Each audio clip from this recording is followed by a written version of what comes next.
الحمد لله الملك الحق المبين والصلاة والسلام على سيد الأنبياء وأشرف المرسلين وآله وأهل بيته الطيبين الطاهرين لا سيما على الإمام المنتظر والحجة الثاني عشر أجل اللهم له الفرج ولعنة الله على أعدائهم أجمعين أما بعد وقد قال الله عز وجل في محكم كتابه الحكيم بسم الله الرحمن الرحيم اقرأ باسم ربك الذي خلق خلق الإنسان من علق اقرأ وربك الأكرم الذي علم بالقلم علم الإنسان ما لم يعلم۔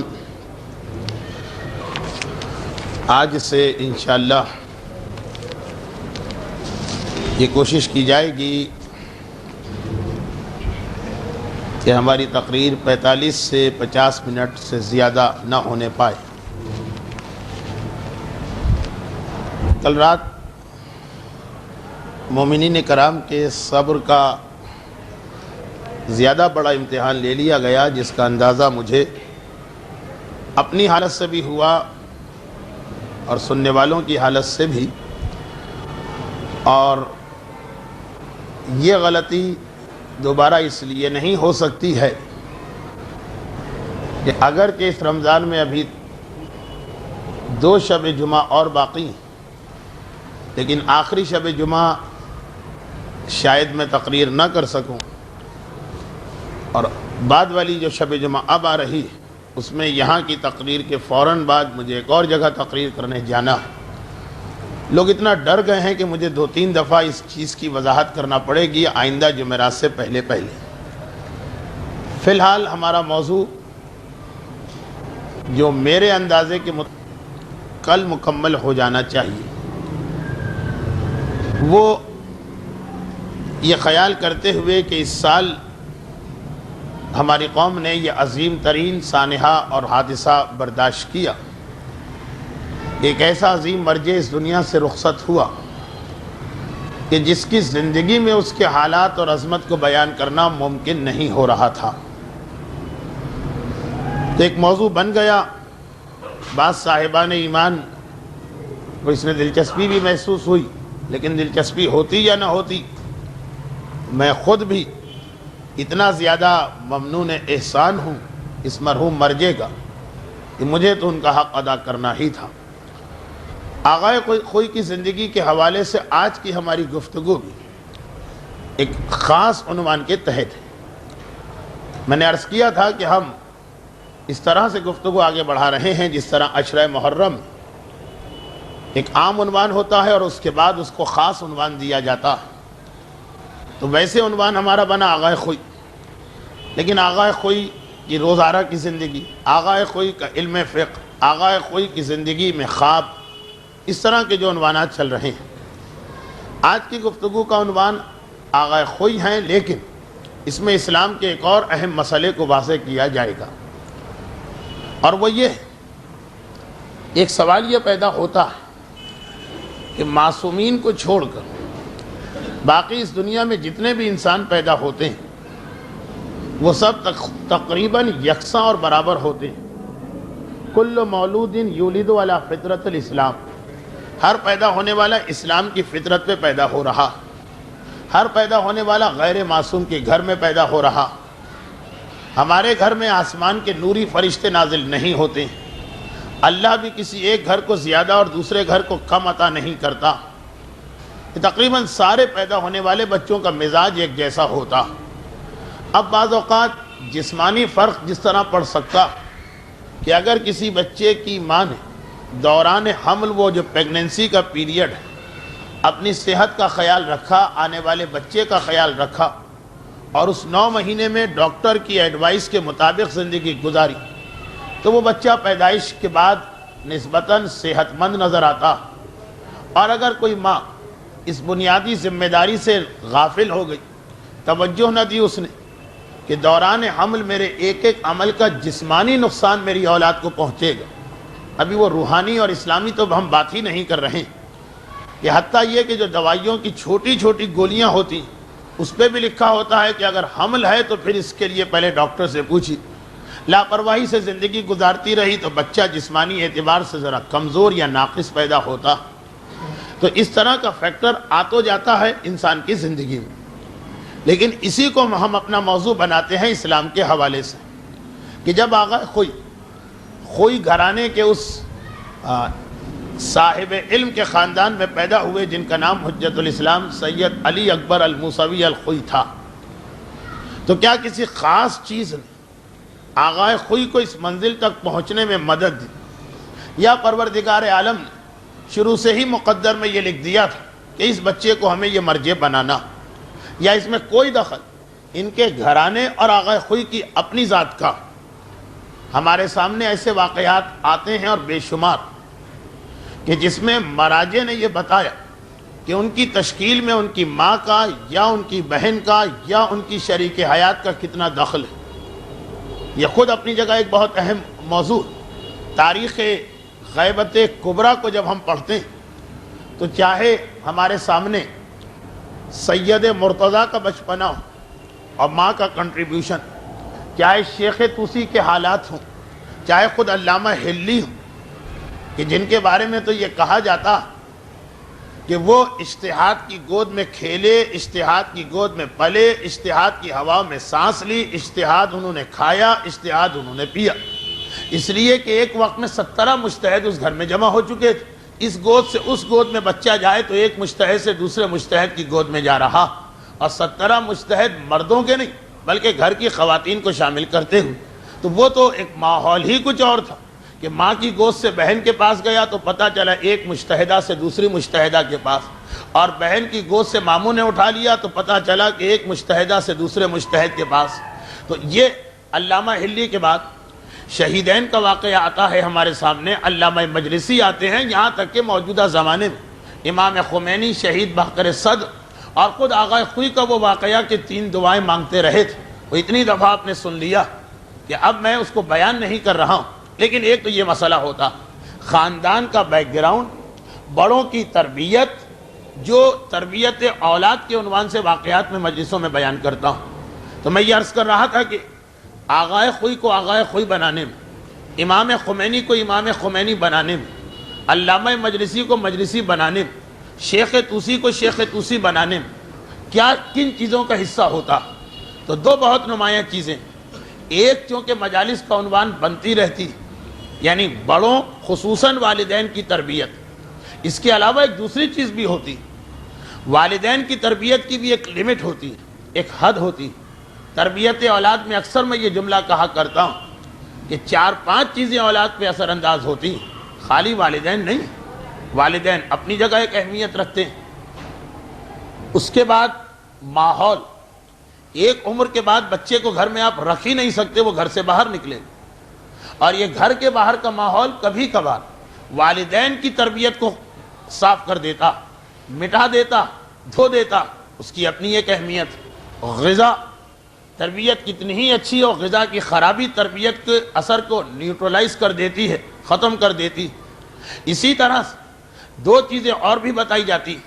تو اور ہر چیز کا اپنا ایک مقام. والدین ایک حد تک کام آئیں گے، ماحول ایک حد تک کام آئے گا. اس میں ایک انتہائی اہم اصول جو اسلام نے بتایا وہ ہے استاد. اور آج کا ہمارا موضوع ہی یہ آغا خوئی، ان کے حوالے سے ان کے اساتذہ، اس کے حوالے سے اسلام میں استاد کی کے احترام کی اہمیت. بہت عام سا موضوع ہے لیکن بہت اہم موضوع. اس لیے کہ بات میں شروع کروں جو ہمارا موضوع چل رہا، چاہے اس کے بعد ہم آغا خوئی کا ذکر نہ کر سکیں. کہ کسی نے ایک مرتبہ آغا خوئی سے خود یہ سوال کیا تھا کہ آپ اس عظیم منزل پہ جو پہنچ چکے ہیں، اور اس عظیم منزل کا مطلب وہی پرانے واقعات کہ مثلا امام کا آ کے مبارکباد دینا، خواب کے عالم میں وہ مکاشفات، لوگوں کا آغا خوئی کے بارے میں خواب دیکھنا. یہ 7 یا 6 واقعات جو بیان ہوئے، صرف یہی نہیں، ایک کثیر تعداد میں اس کے علاوہ بھی واقعات. تو لوگ آ کے سوال کرتے کہ آخر آپ اس مقام پر کیسے پہنچے. ہر آدمی کے دل میں تجسس ہوتا کہ وہ دوسروں کے واقعات سے ہدایت اور عبرت لے کے خود اپنے آپ کو ترقی دے. تاریخ پڑھی اس لیے جاتی ہے کہ پھر جن قوموں نے ترقی کی ہے ہم ان کی اچھائیاں لے، جو زوال پذیر ہو گئے ان کی برائیوں سے اپنے آپ کو بچائیں۔ قرآن قصے کہانی کی کتاب نہیں، مگر فرعون و موسیٰ کا، ابراہیم و نمرود کا، یعقوب و یوسف کا بار بار ذکر کر رہا، صرف اس لیے کہ اس میں جو اچھائیاں ہیں وہ تم کو لینا ہے، جو برائیاں ہیں اس سے تمہیں اپنے آپ کو بچانا۔ تو یہ اسلام میں کوئی بری چیز نہیں سمجھی گئی۔ اپنے بزرگوں سے یہ سوال کرنا کہ آپ یہاں تک کیسے پہنچے، اور اس سوال کا جواب بعض اوقات لوگوں کو بہت مایوس کر دیتا ہے، بعض اوقات لوگ خوش ہو جاتے، اس لیے کہ عام طور پر لوگوں کا خیال یہ ہوتا کہ جو روحانی اعتبار سے اتنی ترقی کرتا وہ کوئی خاص وظیفہ پڑھتا ہوگا، کوئی خاص چلہ کھینچتا ہوگا، اس کے پاس کوئی خصوصی عمل ایسا ہوگا کہ جو ہم میں سے کسی کو نہیں ملا۔ اور یہی وجہ کہ جب جواب میں مثلا ہم جیسے لوگوں سے بھی کبھی کبھار یہ سوال ہو جاتا کہ جی حافظہ بہت طاقتور ہے، یہ بتائیے کہ اتنی ساری باتیں آپ کو کیسے یاد رہتی۔ مجھے پتا کہ کم از کم یہی ایک چیز ایسی کہ جس کے اندر میں انتہا یعنی جو بلو زیرو پر چل رہا ہوں وہ حافظے کا مسئلہ مجھے معلوم، لیکن خیر اگر کہا جائے کہ یہ حافظہ، اس کے لیے جتنا آپ الحمد کا سورہ پڑھیں گے اتنا مناسب ہے۔ ایک مرتبہ چہرے اتر جاتے ہیں، لوگ دل میں کہتے ہیں کہ نہیں ڈنڈی مار گئے، کوئی جو خاص عمل ہوگا جس سے یہ حافظہ طاقتور ہوتا وہ نہیں بتانا چاہتے، تو ہم کو ایسی ویسی باتوں پہ ٹرخا دیا گیا۔ قرآن کی آیتوں کے بارے میں اس قسم کے جملے توہین میں آتے ہیں، لیکن میں یہ جو ہیں زبان پہ یا جو ذہنوں میں ہیں وہ بتا رہا ہوں، کیونکہ خیال یہ ہوتا کہ اگر کسی کو اللہ نے کوئی نعمت اور گفٹ دی تو ایسا کوئی خاص الخاص عمل وہ کرتا ہوگا جو نہ کسی کتاب میں لکھا ہے نہ کسی حدیث کے اندر پایا جاتا۔ رات کے 12 ساڑھے 12 بجے کسی قبرستان میں یا دریا کے کنارے ایک ٹانگ پہ کھڑے ہو کے یا درخت سے الٹا لٹک کر کوئی خاص دعا پڑھی ہوگی تو اس منزل پر پہنچے، جبکہ وہ ساری چیزیں قرآن اور حدیث میں بکھری ہوئی، لیکن اتنا زیادہ ہم اس کو پڑھ چکے۔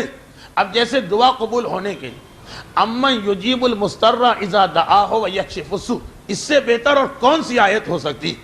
حدیثوں کو چھوڑ کر خالی آیت کو پڑھنے سے انسان کا دل پکار اٹھتا۔ اور ایک زمانے میں ہم سنتے تھے کہ 1,20,000 مرتبہ جو اس آیت کو پڑھتا ہے تو اس کا ناممکن کام ممکن ہو جاتا۔ اب ہم نے دیکھا کہ اس سے انسان کا چھوٹا سا مسئلہ بھی حل نہیں ہوتا، لوگوں نے یہ آیت ہی پڑھنا چھوڑ دی۔ بات اس کا اثر وہی، لیکن ہوتا یہی ہے کہ جب کوئی چیز بہت عام ہو جائے آدمی اس کو اہمیت نہیں دیتا، اور جس چیز کو اہمیت نہ دی جائے اس کا اثر خود بخود ختم ہو کے رہ جاتا۔ آغا خوئی سے بھی یہ سوال کیا گیا کہ وہ والدین اور خاندانی پس منظر کو چھوڑیں، کیوں اس کو کیوں چھوڑیں؟ یہ بھی ایک مسئلہ۔ تو یہ وجہ یہ کہ اگر کسی اولاد کی ترقی کا دار و مدار صرف ان کے والدین اور تربیت پر، اس کا مطلب یہ ہے کہ جسے برے والدین ملے ہیں اب تو ناممکن ہے اس کے لیے کوئی ترقی کرنا۔ آدمی سب چیزیں بدل سکتا ہے لیکن والدین کو تو بدلنے کے اختیار نہیں رکھتا۔ اگر کسی کا وہ بچپنے کا ابتدائی 4-5 سال کا زمانہ گزر گیا غلط تربیت کی وجہ سے، تو بس اس کا مطلب اب ناممکن ہو گیا اپنے آپ کو ترقی دینا، ایسا تو نہیں۔ اسی لیے مایوسی انسان میں پیدا نہ ہونے پائے، اللہ نے ہر چیز کو کئی حصوں میں تقسیم کر دیا کہ اگر کہیں ایک جگہ گڑبڑ بھی ہو جائے تب بھی مرتے دم تک تم کنٹرول کر سکتے ہو اپنی خرابی کو۔ جس کے والدین صحیح نہ ہو، ایسا نہیں ہے کہ اب اس کو بگڑنا ہی بگڑنا۔ ہاں اگر اسلام کہتا کہ اولاد کے صحیح اور غلط ہونے کا 100% دار و مدار والدین پر، 100%، تو پھر تو بات ختم ہوگی۔ ہمارے والدین مثلا والدین کہا کرتے ہیں کہ جی اولاد نالائق، لیکن کبھی اولاد کہتی ہے کہ ہمیں نالائق والدین مل گئے، اب ہم کیا کریں؟ یہ تو ہمارے اختیار میں نہیں رہا، تو گویا 100% ہماری جنت جہنم ان پر ہے، تو اب ہم اپنے آپ کو بدل ہی نہیں سکتے۔ ایسا تو نہیں۔ اسی لیے اسلام نے کہا والدین کا ایک حصہ، تربیت کا ایک حصہ، غذا کا ایک حصہ، ان میں سے کسی میں بھی خرابی ہو تو ذرا معاملہ تمہارے لیے مشکل تو ہو جائے گا، مگر بہرحال پھر بھی اپنے آپ کو بدل سکتے ہو۔ اسی لیے ولی کے گھر میں شیطان پیدا ہوتے بھی ہم نے دیکھے، اور شیطان کے گھر میں ولی پیدا ہوتے بھی ہم نے دیکھے۔ تو اب آغا خوئی سے پوچھا جا رہا کہ آپ کا اتنا علم، میں کتنی ہی کوشش کروں عام مجمع کو یہ نہیں بتا سکتا ہوں کہ آغا خوئی کا علم کیا۔ یہ صرف علماء سمجھ سکتے ہیں، یہ ہم جیسے دینی طالب علم جو خود ان کتابوں کو پڑھ رہے ہوتے ہیں۔ جس پر آغا خوئی کو وہ عبور حاصل تھا کہ پھر ہمیں اندازہ ہوتا ہے کہ واقعاً یہ علم کا کتنا بڑا پہاڑ عام آدمی کی سمجھ میں نہیں آئی کہ بھئی درس خارج اگر بہترین دیتے تھے تو تاریخ تشیع میں ہمیشہ درس خارج دیا گیا، وہ جو خاص راز ہوگا، وہ جو سر ہوگا، وہ ہم اور سوائے دینی طالب علموں کے اور کوئی نہیں سمجھ سکتا۔ تو بس میرے انہی جملوں پہ اکتفا کی کہ آخر آپ اتنے بلند مقام پہ کیسے پہنچے؟ تو آغا خوئی نے اس کے اندر صرف 2 جملے ارشاد فرمائے تھے۔ وہ جو آغا خوئی کا حوضے پہ کنٹرول جب ہو گیا اور معجزے کے طریقے سے کنٹرول، حوضہ عام طور پر بزرگ علماء کے کنٹرول میں ہوتا، لیکن ایک 30-35 سال کا طالب علم ایک دم نکل کے آیا اور ایک سے ایک بڑے مرجع حوضے میں موجود، ان سب کے ہوتے ہوئے حوضہ اس کے اوپر منحصر ہو چکا۔ آغا حکیم بھی ہیں، آغا عبدالحادی شیرازی بھی ہیں، حتیٰ یہ کہ کسی حد تک آغا اصفہانی کا زمانہ بھی پایا، آغا بروجردی کا زمانہ بھی پایا، اور سارے ایسے مراجع کے جن کے علم کی قسم کھائی، مگر حوضہ ان سب کے ہاتھ سے نکل کے آغا خوئی کے ہاتھ میں آ چکا۔ یہاں تک کہ وہ بڑے بڑے مراجع وہ فخر محسوس کرتے ہیں کہ ہمارے بیٹے آغا خوئی کے پاس پڑھیں، خود نہیں پڑھا رہے ہیں۔ ایک واقعاً ایک منزل ہوتی ہے انسان کے علم، جبکہ عمر کے اعتبار سے دیکھا جائے تو حوضے کے سٹینڈرڈ سے کچھ نہیں۔ تو پوچھا گیا کہ آپ اس منزل تک کیسے پہنچے؟ آغا خوئی نے اس کے مختلف جواب دیے، چنانچہ اس موقع پر جو جواب تھا وہ ہماری آج کی تقریر کا عنوان بنا۔ کہا کہ مجھے اس منزل تک پہنچانے میں والدین کا مسئلہ اپنی جگہ، میرے اساتذہ کا سب سے بڑا ہاتھ، اور میں نے بھی، یہ آغا خوئی کا جملہ تھا، میں نے بھی اساتذہ کی جوتیوں کو سیدھا کر کے اس علم کو حاصل کیا۔ اب ایک وقت اس میں 2 باتیں آ رہی ہیں۔ اچھے استاد کا انتخاب بہت بڑا مسئلہ ہے اسلام کے اندر، جس کی وجہ سے اکثر و بیشتر آپ ہم لوگوں کو دیکھتے ہیں کہ ممبر پہ جا کے یہ موضوع چھیڑ دیتے ہیں کہ اسکول ہمارے اپنے ہونے چاہیے، اور شاید اس میں بھی ایک تقریر آ جائے، آج تو نہیں، کل یا پرسوں۔ وہ وجہ یہی کہ چاہے آپ اس کو انگلش پڑھا رہے ہوں، چاہے آپ اس کو حساب پڑھا رہے ہیں، خود استاد کے اپنے اثرات بہت زیادہ ہوتے ہیں۔ چنانچہ ہمارے سامنے جو بہت ہی واضح مثال آتی ہے وہ یزید کے اپنے بیٹے کی آتی۔ اب یزید کا جو بیٹا، تربیت اولاد کی ساری خراب چیزیں اس کو ملی، ماں اس کی ایسی ہی، باپ تو اس کا خیر، سبحان اللہ، باپ بھی اس کا ایسا، ماحول کیا ہوگا؟ یزید کے محل میں کیا ماحول آپ توقع کرتے ہیں؟ غذا کیا ہوگی؟ یزید کے محل میں کون سے حلال و حرام کا خیال رکھا جاتا ہو؟ ساری چیزیں جمع ہو گئی کہ یزید کے بیٹے کو تو دنیا کا بدترین انسان بننا چاہیے، اور وہی وہ ہے کہ جو اس زمانے کو دیکھتے ہوئے بہترین انسان ثابت ہو رہا، کہ اپنے باپ کی وہ برائی کرے، اپنے دادا پر وہ اعتراض کرے، دولت حکومت کو وہ ٹھکرا دے۔ یہ تو وہ امتحان ہے جو مومن بھی نہیں دے سکتا، جو ہر وقت امام کے نام پہ سینہ پیٹتا لیکن خمس دینے کو تیار نہیں، حلال و حرام کا خیال کرنے کو تیار نہیں، 2 پیسے چھوڑنے کو تیار نہیں، اور اس کو حکومت مل چکی، اور ایسی حکومت کے خاندان ہاتھ جوڑ کے کہہ رہا ہے تمہیں حکمران بننا۔ دیکھیں بادشاہوں میں ایک مسئلہ یہ ہوتا کہ گھر کے جوڑ توڑ بہت ہوتے، کچھ لوگوں نے اس لیے بھی تخت حکومت کو ٹھکرا دیا کہ وہ خاندان کی مخالفت کا سامنا نہیں کر سکتے، گھر والے ہی پیٹھ سے خنجر گھونپتے ہیں۔ یہاں تو بالکل الٹا مسئلہ، اس وقت کے حالات میں پورے خاندان کی ناک اور عزت کا مسئلہ بن گیا تھا کہ یزید کو برحق ثابت کرنا ہے تو اس کا بیٹا اپنے باپ کے تخت کو سنبھال، اور وہ علی اعلان۔ اچھا ایسا بھی نہیں کہ بعض اوقات ہم خاندان کے کسی گناہ کو دیکھتے ہیں، گناہ میں شریک نہیں ہونا چاہتے، مگر اتنی زبان ہمارے پاس نہیں ہوتی کہ کہہ دیں ہمارے گھر میں غلط ہو رہا، کوئی بہانہ بنا کر گناہ سے ہٹ جاتے، خود وہاں موجود نہیں ہوتے، وہاں سے نکل جاتے، مگر اتنی طاقت ہم میں نہیں ایک عام سے گھرانے میں۔ اور یزید کا بیٹا علل اعلان اس دربار میں جو فقط اس کی بیعت کرنے کے لیے بنایا گیا تھا اور لوگ جمع ہوئے تھے، وہاں پہ اعلان کر رہا کہ کیسی حکومت، کیسا تخت۔ یہ بھی نہیں کہتا کہ میں اتنا دنیا سے بیزار اور پرہیزگار انسان ہوں کہ مجھے دولت اور حکومت نہیں چاہیے، یہ بھی کہہ دیتا تو ہم کہتے اس کا مزاج اور نیچر کچھ اور نہیں۔ وہ یہ کہتا کہ جس تخت کی بنیاد حرام پہ رکھی گئی اور جس حکومت کی اساس خون حسین کے اوپر، اس حکومت کو قبول کر کے قیامت کے دن رسول کو کیا جواب دوں گا۔ تو وہ یہ نہیں کہہ رہا ہے کہ مجھے حکومت پسند نہیں، کہہ رہا ہے حرام طریقے سے حکومت آ رہی ہے اس لیے پسند نہیں۔ جیسا میں نے کہا مومن کے قدم لڑکھڑا جاتے ہیں، اتنا بڑا امتحان مومن دینے کے قابل نہیں ہوتا کہ اللہ اور امام کی خاطر وہ اپنے چلتے ہوئے بزنس کو چھوڑ دے۔ بینک کی نوکری حرام ہے، اس مسئلے پر اتنے فتوے آ چکے کہ کم از کم ایک 50% بھی دینی معلومات رکھنے والے کو فتوے میں کوئی شک نہیں۔ اب مسئلہ صرف اپنی مجبوریوں کو لوگ انسان بناتے ہیں یہ مجبوری ہے، وہ ایکسکیوز ہے، مسئلہ حرج ہے، گزارا نہیں ہے، تنخواہ نہیں، وہ ساری چیزیں ہو سکتا ہے کہ اللہ ان عذر کو قبول کر، لیکن مسئلہ یہی کہ ایک چھوٹی سی نوکری ہم سے نہیں چھوڑی جا رہی اور وہ تخت کے اوپر ٹھوکر مار کے باہر چلا جا رہا. بہت سی چیزیں ایسی کہ ہم گناہگار نہیں، مگر پھر بھی جس نے بڑی قربانی دی ہے اللہ کے اس کا مقام تو بلند ہوگا. یہ کیسے حاصل ہو؟ باپ کی وجہ سے. تو یزید کا بیٹا تو کبھی یہ حرکت نہ کر. غذا کی وجہ سے اس کی غذا شروع سے آخر تک حرام. ماحول کی وجہ سے اس کا ماحول غنا و زنا و شاہی محل. پھر کیا چیز؟ استاد. اسے استاد اتنا بہترین مل گیا کہ اس نے دھو دیا. والدین کا جو اثر جو فطرت میں آتا، جو انسان کے کنٹرول میں نہیں، آج کل کی سائنس کے اعتبار سے جو جینز کے اندر منتقل ہوتا، استاد نے ان اثرات کو بھی دھو دیا، غذا کے اثرات کو بھی دھو دیا، ماحول کے اثرات کو بھی دھو دیا. تو چاہے استاد کسی بھی مقصد کے لیے رکھا جائے، دین نہیں سکھانا ہے، دنیا سکھانا، اولاد پہ اس کے اثرات ہوتے ہیں. تو آغا خوئی یہ فرما رہے ہیں کہ پہلا بڑا مسئلہ یہی آغا خوئی کا کہ میرے اساتذہ نے مجھ پر پوری محبت اور شفقت نچھاور کی اور اپنی طرف سے کہا کہ میں نے جو کچھ حاصل کیا ان کی جوتیوں کو سیدھا کیا. یہ اسلام میں ایک مسئلہ بنتا ہے، احترام استاد.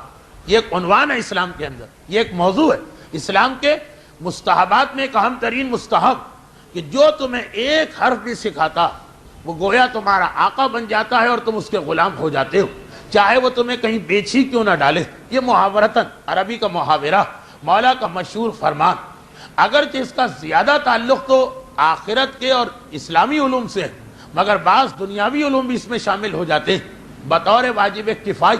کچھ دنیاوی چیزیں ہیں کہ جو دین کا جز سمجھ لی جاتی، بس میں تفصیل میں نہیں جا رہا ہوں. تو احترام استاد جو ایک موضوع، اور سب سے پہلا استاد، کائنات کا پہلا استاد خدا اپنی ذات کو قرار دے رہا. اقرا بسم ربک الذی خلق، خلق الانسان من علق، اقرا وربک الاکرم الذی علم. اس خدا کے نام سے پڑھو جس نے انسان کو تعلیم دی، علم سکھایا، جو معلم انسان. معلم انسان الرحمن علم القرآن. یعنی استاد کا مقام اتنا بلند کہ اللہ یہ ٹائٹل سب سے پہلے اپنے لیے استعمال کر رہا. اس کائنات کا پہلا معلم، اس کائنات کا پہلا استاد اللہ. اور پیغمبر اسلام کا بھی جہاں تذکرہ قرآن میں کیا تو پیغمبر کے القابات میں ایک لقب یہی دیا، والذی بعث فی الامیین رسولا منہم یتلو علیہم آیاتہ. وہ ایک مسئلہ کہ تلاوت کرنے والے، ویزکیہم وہ ایک اور مسئلہ کہ نفس کا تزکیہ کرنے والے، ویعلمہم الکتاب والحکمہ اور تعلیم دینے والے. معلم، یہ لفظ معلم، استاد، ٹیچر، اللہ پہلے اپنی ذات کو معلم بنا رہا، پھر رسول کی ذات کو معلم بنایا جا رہا اور رسول کے حوالے سے آل رسول کو، اور پھر حکم آتا کہ استاد کا احترام. چنانچہ اگر آپ وہ مختصر سا کتابچہ اٹھا کے دیکھیں، پتہ نہیں اب مارکیٹ میں ہے یا نہیں، رسالۃ الحقوق، جس میں ہمارے چوتھے امام نے 52 حق بتائے ہیں جو ایک مومن کو ادا کرنا. اس میں ایک استاد کے حق کے عنوان سے بھی بحث. یہ آج کل کے ماحول اور معاشرے میں ایک انتہائی اہم مسئلہ. اور پھر خصوصیت کے ساتھ دینی تعلیم کے اساتذہ. ہمارے پاس ہماری تاریخ، اہم شخصیتیں اس لیے پامال ہو کے رہ گئی کہ ان کے پاس صلاحیت تھی، والدین نے تربیت بہترین کی تھی، غذا اور ماحول بہترین دیا تھا، احترام استاد نہ رکھ سکے. اب جو تقریر میں کر رہا ہوں یہ کچھ غیبت کے دائرے میں نہ آ جائے، مگر چونکہ یہ ان مقامات میں سے ایک جہاں کسی محترم شخصیت کی برائی کی جا رہی تو ان کی مذمت کے لیے نہیں، لوگوں کو تنبیہ کرنے کے لیے، اس لیے اس کو شرعاً غیبت نہیں کہا جائے گا. ابن ادریس ہلی صاحب السرائر، محمد ابن احمد ابن ادریس ہلی، یہ ان کا پورا سلسلہ نسب. خود نام محمد، والد کا نام احمد، دادا کا نام ادریس، مگر یہ تاریخ شیعت میں ابن ادریس کے نام سے مشہور ہو گئے. ان کے بارے میں زیادہ مشہور قول یہ ہے کہ 35 سال کی عمر میں ان کا انتقال ہوا تھا. بعض علماء نے ذرا اندازہ لگایا کہ شاید 55 سال. ہمارے دینی تعلیم کے اعتبار سے 55 سال یہ تو وہ منزل ہے کہ جہاں سمجھیے کہ اجتہاد کی ڈگری کسی کو ملتی. 55 سال ہمارے یہاں نوجوان عمر کہی جاتی، لیکن زیادہ مشہور ان کے بارے میں یہ ہے کہ یہ 35 سال کی عمر میں انتقال کیا انہوں نے. کون ہے یہ شخصیت؟ یہ تاریخ تشیع سنیے اسی حوالے سے. یہ ابن ادریس ہلی وہ شخصیت ہے جنہوں نے آ کر اس سحر اور جادو کو توڑا تھا جو شیخ طوسی کی وجہ سے 80 سال تک شیعت پہ قائم رہا تھا. شیخ طوسی کا واقعہ شاید پرسوں ہی گزرا کہ جب شیخ طوسی کی کتاب النہایہ کو مولا کائنات نے یہ فضیلت اور اہمیت دی تھی، اور وہ جو ان شخصیتوں نے جو 5 آدمیوں نے ایک ہی جیسا خواب دیکھا تھا، اور وہ چونکہ مخلص لوگ تھے تو انہوں نے خواب کو پھیلایا، اور عام لوگوں کے لیے اس سے زیادہ اثر والی بات کیا بنی کہ جو شیخ کے بدترین دشمن تھے آج وہی شیخ کا قصیدہ پڑھ رہے ہیں، لیکن اس بات کا زیادہ اثر ہوتا جو کل تک مخالف انسان اور آج کہے کہ نہیں میں غلطی مانتا ہوں، یہ آدمی صحیح ہے، مولا تصدیق کر رہے ہیں۔ چنانچہ شیخ کی وہ اہمیت ہو گئی کہ 80 سال تک شیخ کے بعد کسی نے فتویٰ نہیں دیا، اور اس کی وجہ سے ہماری فقہی کتابوں میں ایک مسئلہ ڈالنا پڑا، اگرچہ اس کے بعد یہ مسئلہ ریپیٹ تو نہیں ہوا، لیکن یہ مسئلہ آ گیا کہ اگر کبھی سیم صورتحال ہو جائے، یعنی کوئی زندہ مجتہد رہی نہ، یا کوئی زندہ مجتہد فتویٰ دینے کو تیار نہ ہو، تو پھر اب کیا کریں؟ یعنی جتنے مجتہدین تھے ان کا انتقال ہو گیا، باقی نئی جنریشن جو آنا چاہیے تھی، اجتہاد ختم ہو گیا، توجہ نہیں دی کسی نے، یا زندہ مجتہد ہیں فتویٰ دینے کو تیار نہیں، اور چونکہ وہ خود مجتہد ہے ہم اس سے نہیں کہہ سکتے ہیں کہ آپ پر واجب ہے فتویٰ دیجیے، وہ کہے گا میں اپنا اجتہاد کر رہا ہوں، میرا اجتہاد یہ ہے کہ مجھ پہ فتویٰ دینا واجب نہیں، تو شیعت پھر اس وقت کیا کر؟ یہ ایک مسئلہ ہماری کتابوں میں آ گیا کہ اگر کبھی زندوں میں کوئی مجتہد ہی نہ ہو تو کیا پھر مردہ مجتہد کی تقلید کر سکتے ہیں یا نہیں کر سکتے؟ ایک بات یہ آئی، اور پھر اس میں یہ بات آئی کہ اگر مردہ کی تقلید کی اجازت مل جائے گی تو پھر کس مردہ کی اجازت ملے؟ بھئی جب مردہ کا ایک دروازہ کھل گیا کہ تقلید کر سکتے ہیں تو ہم سب سے آخری مردہ کو کیوں لیں؟ پھر علامہ ہلی کو کیوں نہ لیں؟ پھر شیخ طوسی کو کیوں نہ لیں؟ ابھی تو مسئلہ ایک تو وہ آدمی جو کسی مجتہد کی تقلید کر رہا، پھر اس کا مجتہد مر گیا وہ تو اس پر باقی، لیکن جو بچے پیدا ہوں گے ایسے زمانے میں جب کوئی مجتہد نہیں، اس کو آپ کس کی تقلید کروائیں گے؟ آپ کہیں گے کہ زندہ نہیں ہے تو مردہ کی تقلید کرو، مگر کون مردہ؟ جو سب سے آخری مرا ہوگا؟ کیا دلیل؟ جب مردہ کا مسئلہ ختم ہو گیا تو ہم اس کی تقلید کیوں کریں، ہم 100 سال پہلے والے کی کیوں نہ کریں؟ یہ بحث آتی، فی الحال اس بحث کی ضرورت نہیں، لیکن مسئلہ کیوں آ گیا؟ شیخ طوسی کی وجہ سے، کہ اب کوئی یہ نہیں کہہ سکتا کہ فرضی مسئلہ، شیعت اس پرابلم سے گزر چکی، 80 سال ایسے تھے کہ مجتہدین گزرے، مگر جب ان سے کہا جاتا تھا فتویٰ دیجئے، گھبرا کے کہتے تھے کہ شیخ کے بعد ہم کیسے فتویٰ دے سکتے؟ ہم نے فتویٰ دیا، ہمارے علم نے بتایا کہ فلاں مسئلے میں شیخ غلط، مگر نہیں شیخ غلط نہیں ہو سکتے، کہیں ہم سے غلطی ہو رہی، کوئی حدیث ہم نہیں سمجھ پا رہے، کوئی اصول ہماری عقل سے باہر نکلا جا رہا، یہ کہہ کر 80 سال 3 نسلیں گزر گئیں اور کوئی فتویٰ نہیں دے رہا۔ شیخ طوسی کی بیٹی جن کے بارے میں کہا جاتا ہے کہ شاید وہ خود مجتہدہ تھی، اور ان کی بیٹی یعنی شیخ کی نواسی، ان کے بارے میں بھی یہ ہے کہ یا مجتہد تھی یا مجتہد بننے کے قریب تھی۔ ان شیخ طوسی کی نواسی کی شادی احمد طوسی سے ہوئی، اور ان سے پھر ہمارے سامنے ابن ادریس آئے جو شیخ کی نواسی کے بیٹے، یعنی شیخ ان کے دادا یا نانا بنے۔ یہ اتنا جینیس انسان کہ 25 سال کی عمر میں انہوں نے کتاب السرائر لکھی۔ کتاب السرائر کیوں لکھی گئی؟ صرف ایک وجہ سے کہ یہ جو شیعت وہ غلطی کر رہی جو غیروں نے کی، جس کے نتیجے میں شیعت ہلاک ہو جائے گی، کہ اجتہاد کا دروازہ بند ہو گیا، رفتہ رفتہ مجتہد پیدا ہونا بند ہو رہے ہیں۔ بھئی شیخ کے بعد مجتہد کی پہلی نسل گزری، مگر جب وہ اپنا اجتہاد کرنے کو تیار نہیں تو یہ تو ایک ہنر ہے، ہاتھ سے نکل جاتا، اگلے مجتہد اور کمزور ہو گئے۔ انہوں نے بھی ساری زندگی اجتہاد کیا ہی نہیں۔ اجتہاد کا وہی مسئلہ جو بعض علماء کہتے ہیں معصوم کی حدیث، اور بعض علماء کہتے ہیں شیخ صدوق کا جملہ، العلم حرف و تکرار الف۔ علم جو ہے وہ صرف ایک حرف ہوتا، پھر جتنا اس کو ریپیٹ کیا جائے اس ایک سے 1000 مزید مسئلے نکلتے ہیں۔ جو مولا کی حدیث کہ رسول نے مجھے ایک دروازہ علم کا بتایا اور اس سے میں نے 1000 دروازے خود کشادہ کیے۔ تو اب جب یہ موقع ہی نہ مل، وہ کتاب پڑھو اور بیٹھے رہو۔ اجتہاد ختم ہو رہا ہے شیعت میں، اور اجتہاد ختم ہونا ہلاکت ہے ہر فرقے کے لیے۔ ابن ادریس ایک مرتبہ سامنے آئے، اور ذرا سوچی 25 سال کا نوجوان، ہمارے یہاں شاید بمشکل تمام توضیح پڑھ پاتے، اور وہ شیخ طوسی جیسے عظیم مرجس ایک مرتبہ مٹبھیڑ کرنے کے لیے چل رہا اور کہہ رہا ہے کہ شیخ کی عظمت اپنی جگہ پر، شیخ کی اہمیت اپنی جگہ پر، مولا کی تائید اپنی جگہ پر، مگر شیخ کی وجہ سے ہم شیعت کا خاتمہ نہیں کر سکتے، شیخ کی وجہ سے ہم اجتہاد کا دروازہ بند نہیں کر سکتے۔ یہ وہ غلطی جو جذباتی قوم ہمیشہ کرتی۔ آج بھی کتنے ہی لوگ ایسے مجھے مل رہے ہیں جو کہتے ہیں بس آغا خوئی کا علم اتنا تھا، ان کے بعد ہم کسی کی تقلید ہی نہیں کریں۔ آج بھی کتنے ہی لوگ ایسے مل رہے ہیں جو کہتے ہیں امام خمینی کے بعد ہم کسی کی تقلید ہی نہ کریں۔ خیر، تقلید کرنا لوگ چھوڑ دیں تو خرابی نہیں، فتویٰ دینا بند کر دیں تو قوم کی خرابی۔ ابن ادریس سینہ ٹھونک کے کھڑے ہوئے کہ نہیں، شیخ کی عظمت اپنی جگہ پر، مگر شیعت جو ہے اس کے اصول نہیں بدلے جا سکتے۔ چنانچہ انہوں نے کتاب لکھی جس کا نام تھا السرائر، اور ہر وہ شخص جو دین کا طالب علم جانتا ہے اس کتاب کے کتنے ریفرنسز بعد کے مجتہدین دیتے ہیں۔ آغا خوئی کے بہت سارے فتوے ایسے جو شیخ طوسی کے خلاف ہیں اور ابن ادریس ہلی کے مطابق۔ واقعاً ایک جینیس شخصیت تھی۔ آج سے 900 سال پہلے وہ ایسے ایسے فتوے دے دی جو اجتہاد کی اتنی ترقی کے بعد آج آغا خوئی دے رہے ہیں۔ آغا خوئی کے فتووں میں بہت تذکرہ ملتا ہے ابن ادریس ہلی کا۔ کب؟ آغا خوئی کی عمر 80 سال ہے، ابن ادریس کی عمر 25 سال۔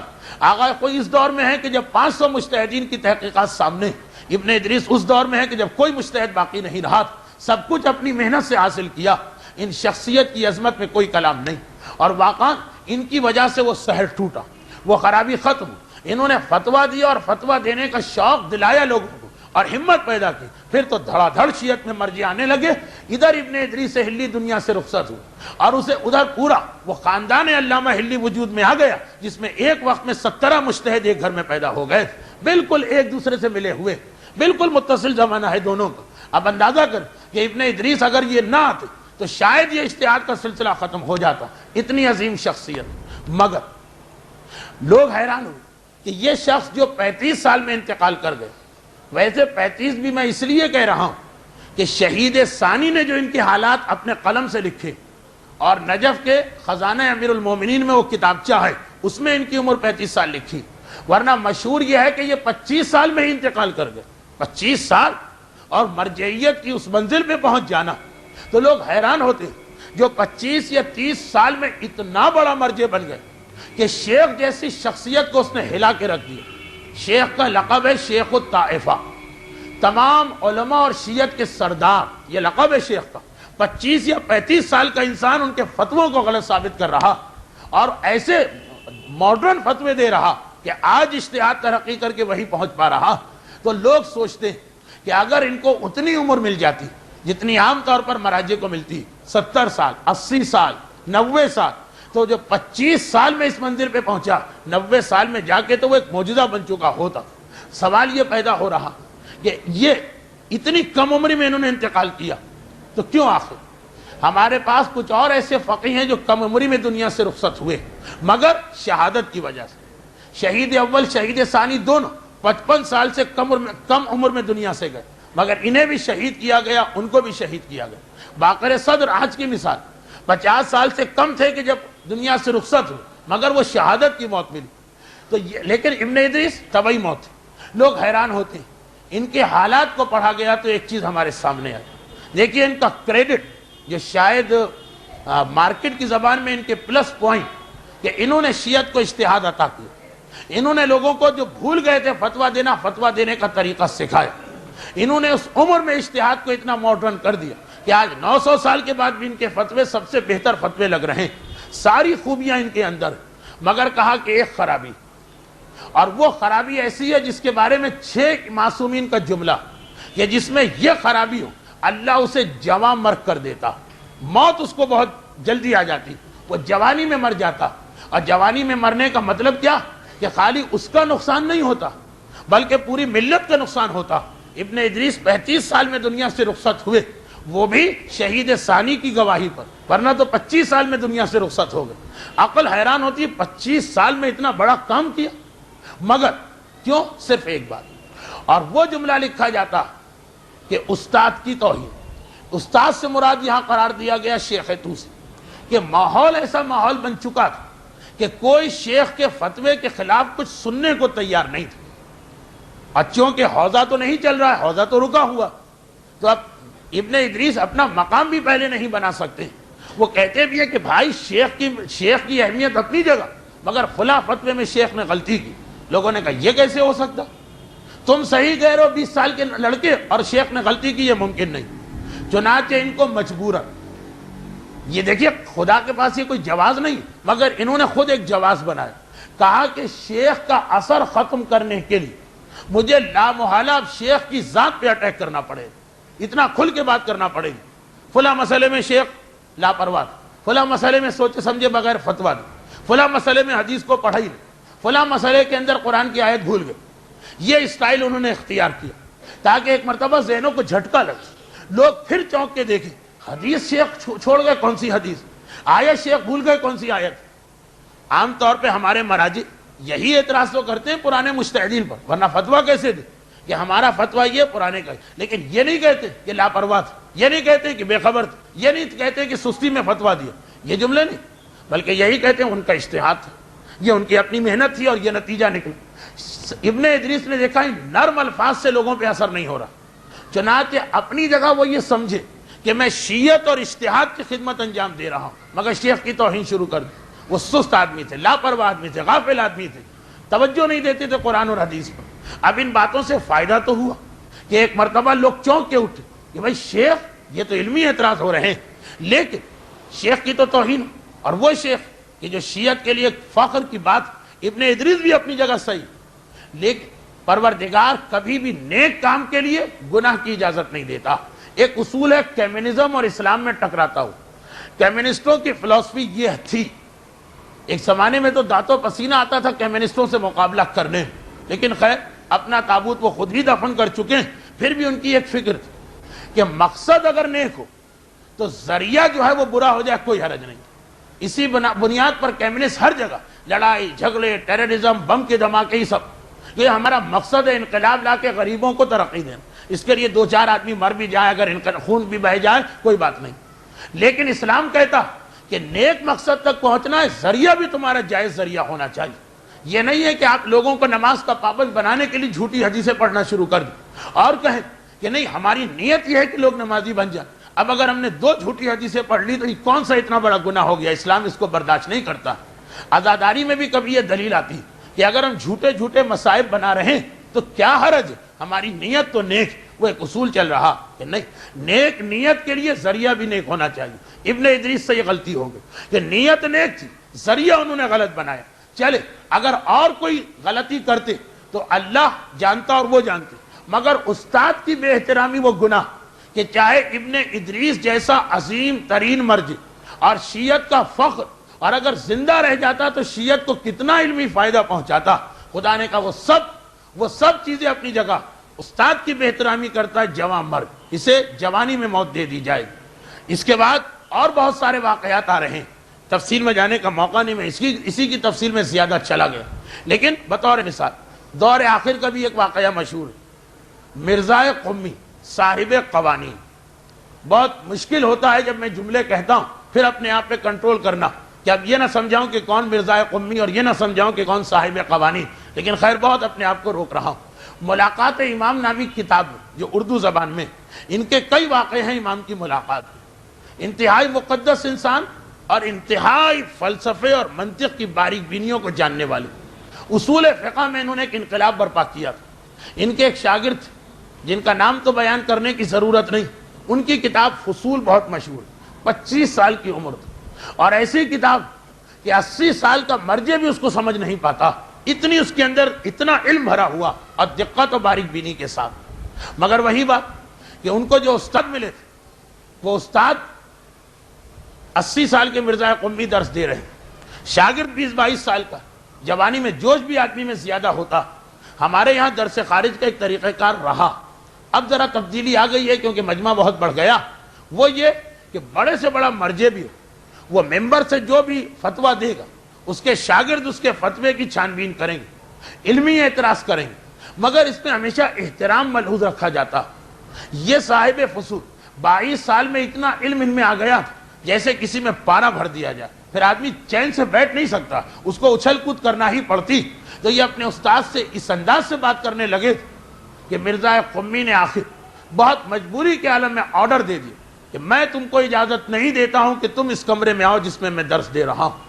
پھر بھی ان کی کیفیت ہی تھی، اتنا علم بھرا ہوا کہ انہوں نے چھت میں سوراخ کر کے روشندان سے بات چیت کرنا شروع کر دی دوران درس.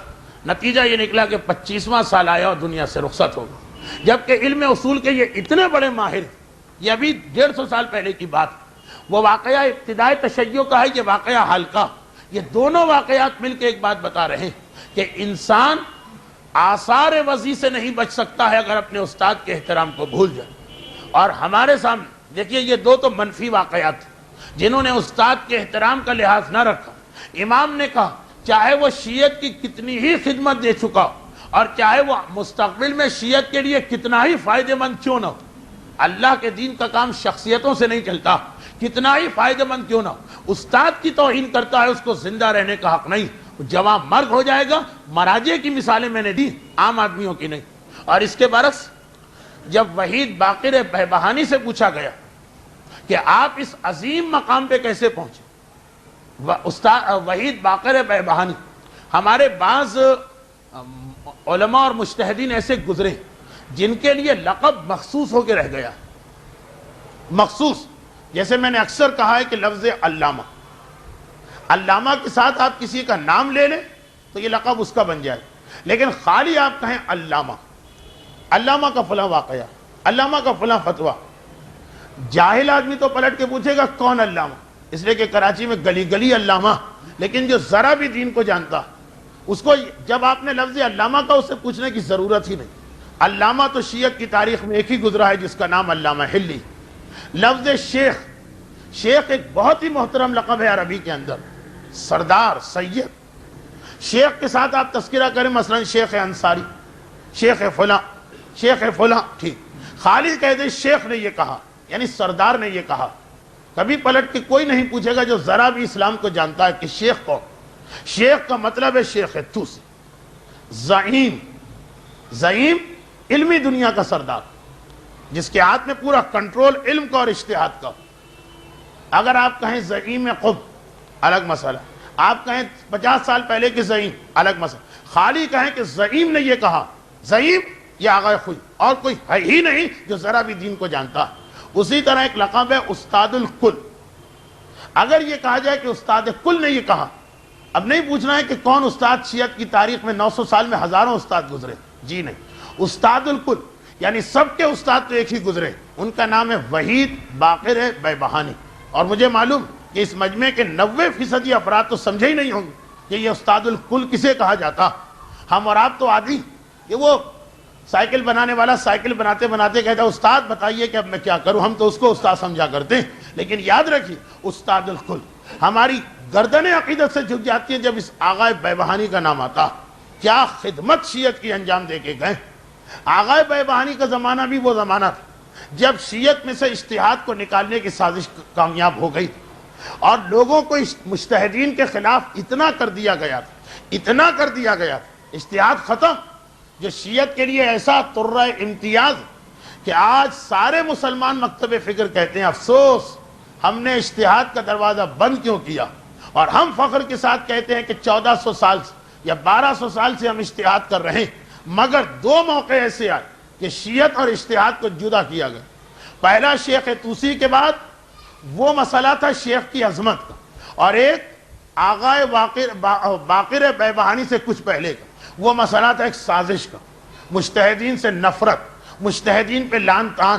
اب دیکھیے اس سے آپ اندازہ کریں کہ عوام کو اتنا خلاف کر دیا گیا تھا مجتہدین کے کہ جب آغا بہبہانی کربلا تشریف لائے، ویسے یہ بہبہان میں تعلیم حاصل کر رہے تھے. کبھی کبھار ایسا بھی ہوتا کہ بظاہر شر ہوتا، اللہ اس میں سے خیر نکال دیتا.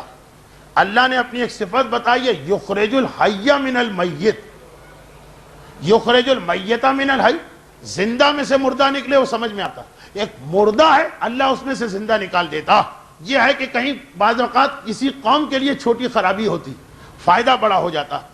آغا وحید باقر بہبہانی جب عالم بن گئے تو اپنے ہی شہر میں انہوں نے نماز پڑھانا شروع کر دی. اتنی ان کی شہرت اور اتنا ان کے پاس علم تھا کہ نمازیوں کی تعداد بڑھتی چلی گئی. ایک دن کسی نے باتوں باتوں میں کہہ دیا کہ ہماری اس مسجد میں ہزاروں امام جماعت آئے تھے. اے آغا بہبہانی، اس وقت تک ان کو استاد کا لقب نہیں ملا.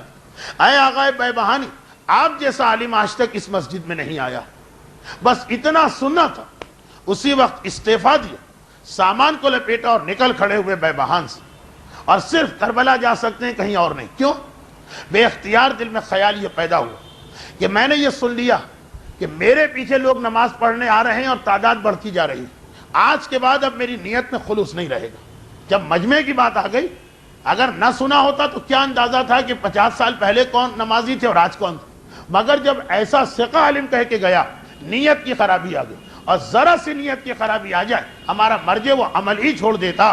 ہمیں مکمل خالص اللہ والا عمل چاہیے, لیکن کہیں اور نہیں جا سکتے. جہاں جائیں گے بے بہان کے لوگ پہنچ جائیں گے اور اصرار کر کے لے آئیں گے. اصرار کیوں کریں گے؟ یہ خود بے بہان کے, کسی کے ان کے والد سے تعلقات, کسی کے ان کے چچا سے تعلقات, کسی کے ان کے دادا سے تعلقات. اور بزرگوں کا احترام شاید یہاں نہیں, محفل مرتضیٰ میں آیا, آثار وضع کا ایک ہی جگہ سمجھ میں آتی ہے, کربلا چلے جا. بہترین بہانہ بھی ہو جائے گا کہ میں امام مظلوم کے شہر میں آیا ہوں, علم دین حاصل کرنا چاہتا ہوں. باقی کسی اور شہر میں جاؤ گے, لوگ کہاں مانیں گے؟ کربلا پہنچ گئے, اور کربلا پہنچے تو وہاں ایک عجیب ماحول دیکھو. مجتہدین کے خلاف نفرت جو آج کل پھیلائی جا رہی, یہ ایک سازش چل رہی ہے اندرونی طور پر. اتنی زیادہ تھی اس دور کے اندر کہ کربلا کے لوگ اگر کسی مجتہد سے کبھی قرآن لیتے تھے, کوئی مجتہد ہے اب آ گیا, اس نے قرآن پکڑا, مثلا مسجد میں قرآن پڑھ کے رکھ دیا, امام باڑے میں قرآن پڑھ کے رکھ دیا, وہ پہلے اس قرآن کو لے جا کے پانی سے پاک کرتے تھے, اس کے بعد اس قرآن کو ہاتھ لگاتے تھے کہ مجتہد کا ہاتھ لگ جائے اگر قرآن سے, چاہے وہ سوکھا ہاتھ کیوں نہ ہو, یہ قرآن تک نجس ہو کے رہ گیا, اس قرآن کی تلاوت نہیں کی جا سکی. ابھی بھی پاکستان نہ اتنی نفرت ہوئی ہے اور نہ ہی اللہ کرے کہ کبھی ہم یہ حماقت کریں, لیکن کربلا میں یہ ماحول بن چکا تھا. کربلا میں یہ ماحول بن جو اس وقت شیعت کا حوزہ علمیہ, اس وقت وحید باقر کا وہاں پہنچ جانا ایک معجزہ ہو گئے. اگر بے بہان میں رہتے تو یہ مسئلہ بڑھتا چلا جاتا. کربلا آئے, اتنی زیادہ قوت علمی تھی. اس فرقے کا نام تھا اخباری فرقہ, جو اجتہاد کو حرام قرار دیتا تھا, جو کہتا تھا کہ اجتہاد جائز ہی نہیں. وہ دو چیزوں کو حرام قرار دیتے, ذرا سنیے, اجتہاد کو اور قرآن کے مطلب پڑھنے کو. یعنی ان معنوں کہتے تھے قرآن کی کسی آیت کا ہم سے تعلق ہے, قرآن حجت ہی نہیں ہے, قرآن پہ ہم کو عمل ہی نہیں کرنا. وہ ایکسٹریم بھی غلط, یہ ایکسٹریم بھی غلط کہ ہر چیز قرآن سے نکال کے دکھائیے, قرآن کے علاوہ اور کچھ نہیں. داڑھی بھی چاہیے ان کو تو قرآن والی داڑھی چاہیے, تو خیر نہ وہ صحیح نہ یہ صحیح. مگر وہ ذرا ایکسٹریم پر پہنچے تھے کہ اجتہاد کو بھی نکال دیا. وحید باقر بے بہان, اتنا علم ان کے پاس, ان سب کو جمع کیا, کہا آؤ اور بیٹھو بات کرو, علمی بات. اور ایسا مناظرہ کر کے ان کو زج کر دیا اور عاجز کر دیا کہ وہ کربلا جہاں قرآن کو ہاتھ لگ جائے مجتہد کا تو وہ اس کو پاک کرتے, وہاں وحید باقر بے بہانی کو باقی سارے امام جماعت ہٹا کے مسلح ان کو دیا گیا کہ آپ جیسا عالم نماز پڑھائے گا, یہ استاد الکل قرار پائیں. ایک مرتبہ کسی نے ان سے پوچھا کہ آپ اتنی عظیم منزل پر کیسے پہنچ گئے کہ ایسے ماحول کو آپ اکیلے نے بدل کے رکھ دیا. کہا فقط اس لیے کہ میں نے کوئی بھی غلطی زندگی میں کی, استاد کی توہین و بے احترامی کبھی نہیں کی, ہمیشہ اپنے اساتذہ کا احترام کیا, جس کی وجہ سے میں نے سب کچھ پایا. اور یہی آغا خوئی سے پوچھا جا رہا کہ اے آغا خوئی, آپ پیدا بھی ہوئے تو ایک ترکستان کے علاقے میں کہ جہاں ایران میں عام طور پر وہاں والوں کو کم عقل سمجھا جاتا, ایک ایسے دور افتادہ علاقے میں اور ایک عام سے گھر میں, علامہ ہلی جیسے مرجع کے گھر میں پیدا نہیں, اتنا علم آپ کے پاس کہاں سے آ گئے؟ کئی وجوہات کے علاوہ ایک وجہ یہ بتا کہ میں نے ہمیشہ اپنے اساتذہ کی جوتیوں کو سیدھا کیا, استاد کے احترام کو کبھی فراموش نہیں کیا. چنانچہ جب بھی اپنی حالات زندگی لکھیں, ایک دنیاوی طریقہ ہوتا کہ حتی الامکان یہ ثابت کیا جائے کہ اس آدمی نے کسی سے نہیں پڑھا, خداداد صلاحیت نہیں. آغا کوئی اپنے چھوٹے سے چھوٹے اور بڑے سے بڑے استاد کا احترام سے تذکرہ کر رہے ہیں, اور صرف زبانی تذکرہ نہیں, یہ آغا کوئی کی آخری زندگی تک حالت رہی تھی کہ ان کے اساتذہ کے جتنے خاندان تھے, اب تو پوتوں اور پر پوتوں کی بات آ گئی. آغا خوئی کی جوانی میں ان کے اساتذہ, ان کے بیٹے, ان کے پوتے, ان کے آغا خوئی ہر وقت ان کے حالات کے بارے میں جستجو کیا کرتے تھے, مسلسل ان سے رابطے میں رہتے تھے. اکثر اپنے اساتذہ کے خاندان میں اپنی بیٹیوں کے رشتے دیے یا بیٹوں کے رشتے, صرف اس لیے کہ استاد کے خاندان کی اندرونی کیفیت پتہ چلتی رہی. ایک جملہ ہے آغا خوئی کا کہ بہت سے لوگ سفید پوش ہوتے, اس حوالے سے ایک جملہ کہا تو اساتذہ کے خاندان دیکھیں کب اس استاد سے پڑھا، اس کا بیٹا، اس بیٹے کا بیٹا، اس بیٹے کا بیٹا، اور وہ جو آقا خوئی کے شاگردوں کا شاگرد، مگر اس کا احترام کیا جا رہا فقط اس لیے کہ اس کے پردادا سے میں نے علم حاصل کیا۔ مرجعیت کی اس عظیم منزل پر پہنچ کر جہاں آدمی اپنے بیٹوں پہ توجہ نہیں دے پاتا، وقت کہاں ہوتا ہے کہ بیٹوں پہ توجہ دی جائے، وہاں آقا خوئی خصوصاً وہ جو شام کا سیشن ہوتا، اپنی اولاد سے تو رات کے 11 سے 12 مل، اور وہ بھی زیادہ تر بچوں سے کھیلتے رہے اور ان کو ٹافیاں دیتے رہے، مگر اساتذہ کے حالات معلوم کرتے رہتے تھے ان کا خاندان کی سال میں۔ تو ایک انتہائی اہم اسلام کا پیغام بھی، اور وہ کتابی نہیں عملی بھی، کہ ہم نے تاریخ تشیع میں دیکھا کہ کتنی ہی اہم شخصیت استاد کی بے احترامی کی خدا نے اس کے نام کو مٹا دیا، یعنی جواب مرگ کر دیا، اور کتنا ہی عام شخص کیوں نہ ہو استاد کا احترام کر رہا ہے، خدا اسے ترقی پہ ترقی دے رہا۔ تو آقا خوئی کی زندگی کا ایک اور اہم پہلو، اساتذہ کی اہمیت کو نظر انداز نہ کرو، اور اسی لیے اکثر ایک حدیث نقل کیا کرتے تھے مولا کائنات کی، یہ مولا فرماتے ہیں کہ 3 چیزیں ایسی کہ جس میں انسان کو کبھی شرم نہیں کرنا چاہیے، 3 مسئلے ایسے ہیں جس میں انسان کو کبھی شرم نہیں کرنا چاہیے، اور ان 3 میں سے امام نے کہا اپنے باپ یا اپنے استاد کے لیے اس طرح کھڑا ہو جانا جیسے غلام آقا کو دیکھ کے کھڑا ہوتا، چاہے خود یہ آدمی کتنی ہی بڑی پوزیشن پہ کیوں نہ پہنچ گیا۔ ایک منزل آتی کہ اتنا بڑا آدمی کہ باپ بھی آ جائے تو ذرا شرمندگی ہوتی، یہ بوڑھے ہیں، ضعیف العقل ہیں، پتہ نہیں کیا کہہ دیں، مذاق نہ اڑ جائے، میری توہین نہ ہو جائے، لیکن میرا مولا کہہ رہا ہے کہ اللہ، جملہ یہی، اللہ خود حیا والا ہے اور حیا کو پسند کرتا، مگر 3 چیزیں ایسی ہیں جہاں پہ اللہ بے شرمی کو پسند کرتا، یعنی وہاں پہ حیا کرنے کی کوئی ضرورت نہیں، اور ان میں ایک یہ کہ تمہارا مقام کتنا ہی بلند ہو جائے، اپنے باپ کے احترام کے لیے غلام کی طرح کھڑے ہو، اپنے استاد کے احترام کے لیے غلام کی طرح کھڑے ہو۔ آقا خوئی کی زندگی میں دونوں باتیں ملتی، والد آ جائیں در سے خارج نہیں دیتے، اور اساتذہ ان کے بیٹے کے بیٹے بیٹے کے بیٹوں کے پیچھے ہیں اور ان کا احترام کر رہے ہیں اور ان کے حالات معلوم کر رہے ہیں۔ یہ ساری تقاریر آقا خوئی کے فضائل کے علاوہ آپ حضرات کی عملی زندگی کے کچھ پیغامات ہیں۔ بس اس کے ساتھ ہماری آج کی گفتگو ختم ہوئی۔ برحمتک یا ارحم الراحمین وصلی اللہ علی محمد و